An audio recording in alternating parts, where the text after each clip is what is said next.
Donc, bonjour mes chers amis.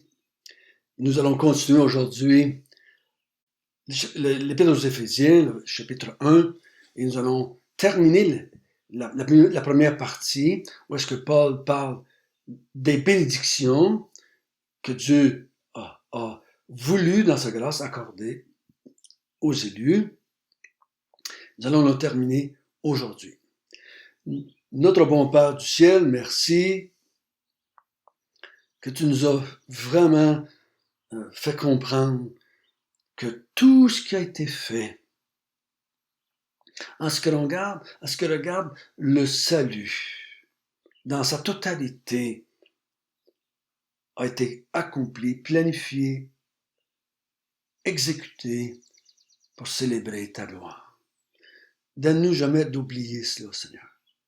Amen. Donc je résume cette partie-là une dernière fois avant de passer à un autre moment dans l'Épître. L'apôtre Paul a introduit les lieux célestes. C'est dans le premier verset de sa lettre, à part l'introduction il s'est présenté lui-même. Donc il dit « Béni soit Dieu qui nous a bénis dans les lieux célestes en Jésus-Christ. » Donc Dieu nous a bénis dans les lieux célestes.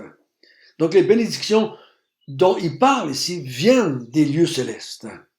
Ne viennent pas de ce que je fais sur la terre, et là, Dieu me bénit. Non, il me bénit dans les lieux célestes, et je veux faire certaines choses sur la terre. Ça va diriger ma vie chrétienne. C'est ce qu'on va parler au chapitre 4, 5 et 6.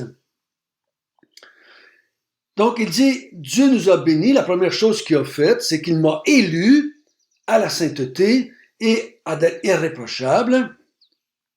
Il m'a prédestiné à être son enfant d'adoption. Donc, Dieu devient mon Père. Il m'a racheté, ou on a vu la rédemption, par son sang à la croix. Christ a obtenu le pardon de Dieu pour les élus, pour ceux qui sont saints et irréprochables.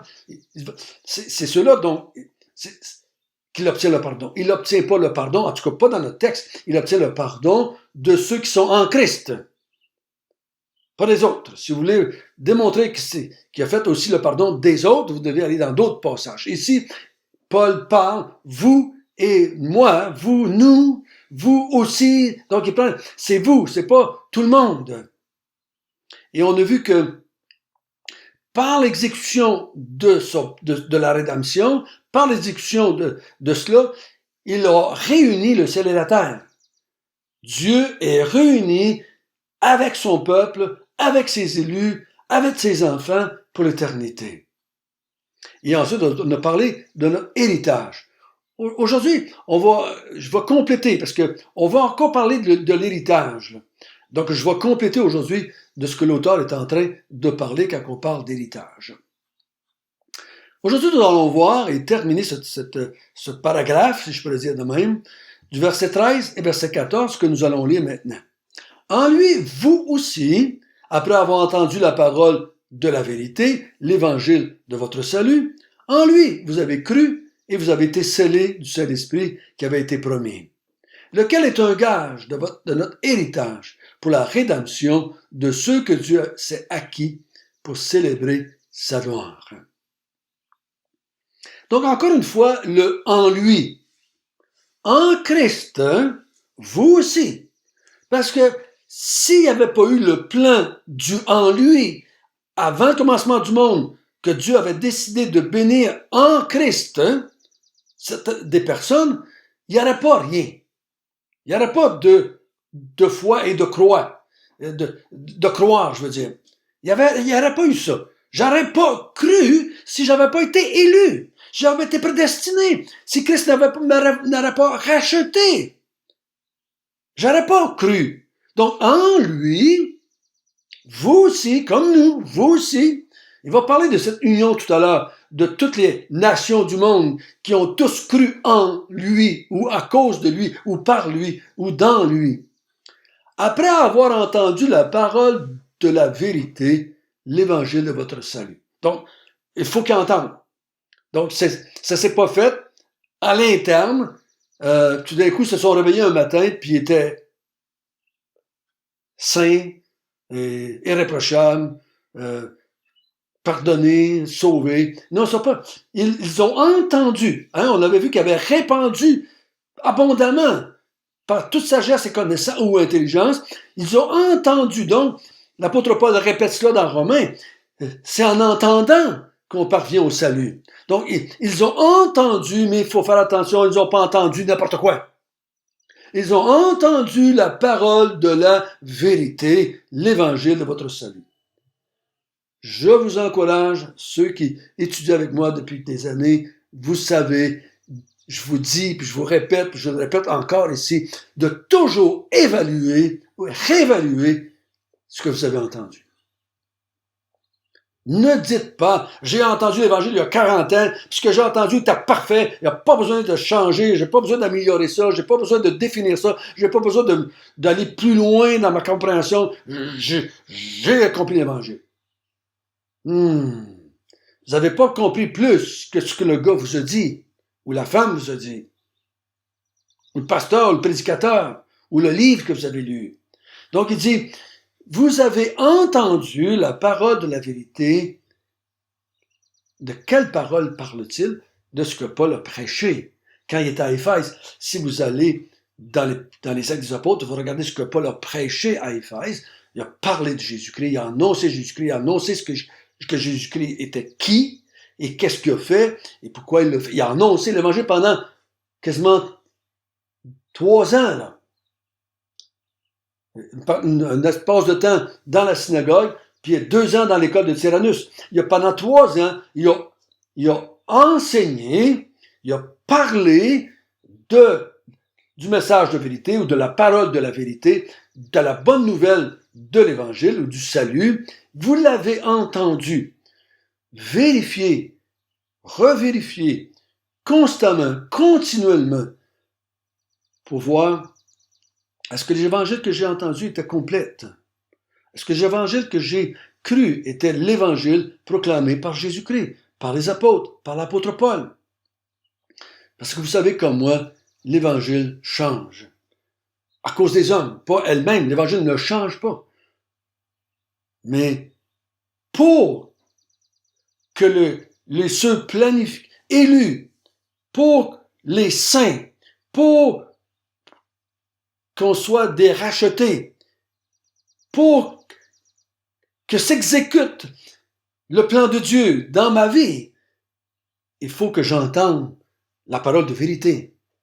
Si j'entends pas la parole de vérité, je peux pas y adhérer, je peux pas y croire.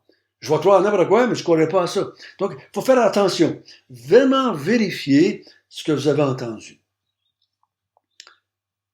L'évangile de votre salut. Le mot salut ici, c'est pas... Faut pas rapetisser le salut à justification. Le salut, c'est plus grand que le pardon de mes péchés. Le salut, ça comprend tout ce que le Dieu va accomplir dans la vie du croyant.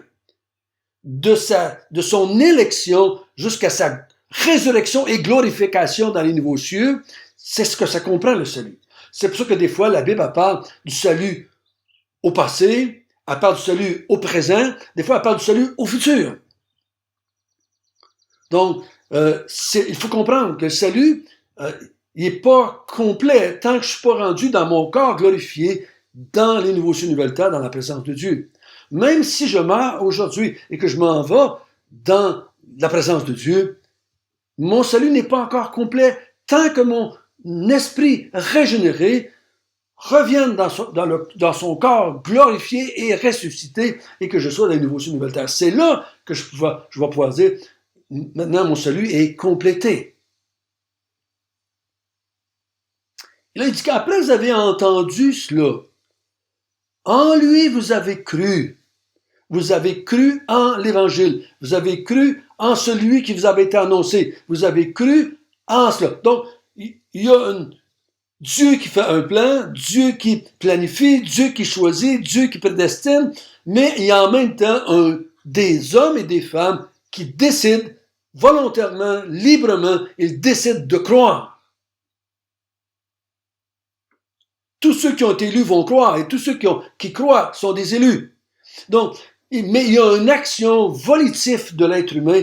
Il prend la décision. Vous avez cru. Vous avez fait une décision, un choix. Et quand vous avez cru au message de la parole de Dieu, au message de la vérité, au message de la bonne nouvelle de votre salut, quand vous avez cru, il dit, il s'est passé autre chose, une autre bénédiction, vous avez été scellés. Dieu vous a marqué d'un sceau. Et le sceau ici, c'est pas un morceau de plastique, c'est pas un morceau de métal, c'est une personne. Le sceau, c'est la personne du Saint-Esprit. Vous avez été scellés du Saint-Esprit. Le Saint-Esprit est venu habiter en vous, comme il avait été promis. Donc, dans l'Ancien Testament, Dieu avait promis qu'il répandrait son esprit sur le nouveau peuple, dans la nouvelle alliance. Et ici, le Saint-Esprit vient habiter dans ceux qui ont été élus, prédestinés, rachetés et qui ont cru. Le Saint-Esprit vient habiter dans la personne. Et cet esprit-là est présenté ici comme étant le gage, ou un gage de notre héritage. Donc, le mot gage pourrait être certaines personnes, certaines traductions ont traduit les arts de l'esprit, d'autres c'est la garantie, dépendamment de la Bible que vous utilisez. C'est un acompte, certains ont traduit. Donc, c'est un acompte de votre héritage ou de notre héritage. Donc, tous ceux qui ont le Saint-Esprit, hier, j'ai parlé de l'héritage des bénédictions qui nous ont été accordées, et il y a aussi un côté futur à l'héritage dans le nouveau ciel, nouvelle terre. Donc, c'est un gage de quelque chose à venir. Que ce qui a été commencé, ça va se terminer. C'est ça le gage. Le gage, c'est ce que l'apôtre Paul va dire aux Philippiens, ce que Dieu a commencé en vous, je suis persuadé qu'il va le terminer, parce qu'il y a un gage. Il y a un gage que Dieu va terminer le plan, qu'il va terminer l'exécution. Parce que l'exécution ne sera pas terminée quand et si longtemps que son peuple ne sera pas totalement dans le nouveau ciel, nouvelle terre, dans leur corps glorifié. Donc, il n'y a pas personne qui reçoit le gage qui ne va pas terminer la course. Tous ceux qui ne terminent pas la course, parce qu'ils n'ont pas le gage. Et s'ils n'ont pas le gage, c'est parce qu'ils n'ont pas cru et qu'ils n'ont pas été scellés. Donc, je crois, je suis scellé, c'est un gage, du restant de l'héritage va venir. Et c'est pour ça qu'il dit, pour la rédemption de ceux que Dieu s'est acquis pour célébrer sa loi. Donc, la rédemption, là, c'est la continuité de cette rédemption commencée, parce qu'on a vu la rédemption par son sang. Donc, la rédemption, premier geste de la rédemption, premier résultat, je suis pardonné, mais le rachat m'a pas acquis seulement le pardon, mais m'a acquis aussi un nouveau corps. Dans le salut, il y a mon corps qui a été racheté. Il y a mon corps que Jésus a payé aussi pour que mon corps soit racheté. Donc, il dit, la rédemption va se compléter, va se terminer, va atteindre son ultimatum, sa finition, sa totalité, et quand ça va être fait, là, ça va être final. Il n'y aura plus rien d'autre après. Ça va être terminé. Le plan que Dieu avait fait pour moi, pour sa propre gloire, est terminé le jour de ma rédemption finale et complète. Et encore une fois, l'apôtre Paul termine en disant, pour la 3e fois, dans 14 versets, pour célébrer sa gloire. Sa gloire est célébrée dans les lieux célestes. Sa gloire est célébrée par les autorités dans les lieux célestes. Sa gloire va être célébrée par l'Église, évidemment. Et sa gloire va être célébrée aussi à la fin, quand je vais avoir eu mon héritage et que je vais avoir été transformé dans mon corps aussi, que je vais être dans le nouveau ciel, nouvelle terre. Et pour l'éternité, tout le ciel, tous ceux qui sont dans les cieux, qui sont des êtres angéliques saints, et l'Église, le peuple de Dieu de tous les temps, nous allons célébrer la gloire de Dieu pour l'éternité. J'espère que c'est clair que votre salut, ce n'était pas pour Dieu, j'aime tellement Joe Blow que je vais le sauver de l'enfer, pauvre lui. Il n'est pas vraiment coupable, c'est la faute de son père, c'est la faute de sa mère, c'est la faute de la société. Non, non, non, non, non, non, non, non, ça n'a rien à voir avec l'Évangile. Nous sommes coupables. On va le voir dans le chapitre 2. Nous sommes coupables. Nous avons rejeté Dieu. Nous avons péché contre Dieu en Adam. Nous avons, dans notre folie, nous avons cru le mensonge, au lieu de croire la vérité. Et Dieu a intervenu après. Je ne crois pas qu'il a planifié ça après la chute, parce que la chute, quand il l'a planifiée, elle n'était pas faite encore. Donc Dieu a planifié tout ce plan-là avant la chute. La chute fait partie de ce plan-là, mais Paul n'en parle pas ici. C'est pas de parler de la chute qui veut nous parler dans l'Éphésiens, c'est qu'est-ce que Dieu a fait pour tirer l'homme de sa chute pour être glorifié. Je l'ai dit, je le répète. Rappelons-nous bien cela. Ça va faire du sens dans notre tête. Parce que des fois, dans les moments de notre vie chrétienne, où est-ce qu'il y a des choses qui arrivent, on a de la misère à comprendre qu'un Dieu qui nous aime peut faire ça, peut laisser faire ça, peut permettre ça, peu importe comment vous exprimez votre foi pour le moment. Dieu a décidé de se glorifier. Moi, je me dis, si pour être glorifié, Dieu décide que son Fils va s'incarner, que son Fils va venir sur la terre et qu'il va subir l'ignominie de la croix, qu'il va subir la colère des hommes, qu'il va subir la folie des hommes, qu'il va souffrir. Si Dieu, pour être glorifié, est capable de passer à travers ça, il ne faudrait pas penser que Dieu ne permettra pas qu'on souffre, ne permettra pas qu'on soit malade, ne permettra pas qu'on meure, martyr pour certains d'entre nous. Si Dieu, pour être glorifié, envoie son Fils sur la terre, mourir, verser son sang, ben ce ne serait pas surprenant qu'il veuille, qu'il désire, qu'il décide que certains de ses enfants aussi souffrent et meurent et versent leur sang afin que sa gloire éclate. Quelle bénédiction Dieu nous a donnée en lui. Béni soit Dieu. Notre bon Père du ciel, nous sommes heureux de terminer cette section qui nous dit que dans les lieux célestes, avant que tu crées le monde, tu nous as bénis en Jésus-Christ. Tu nous as bénis dans le Fils. Notre Seigneur Jésus le Messie.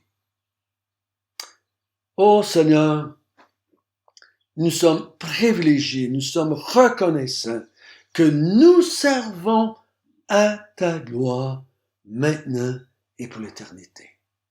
Amen.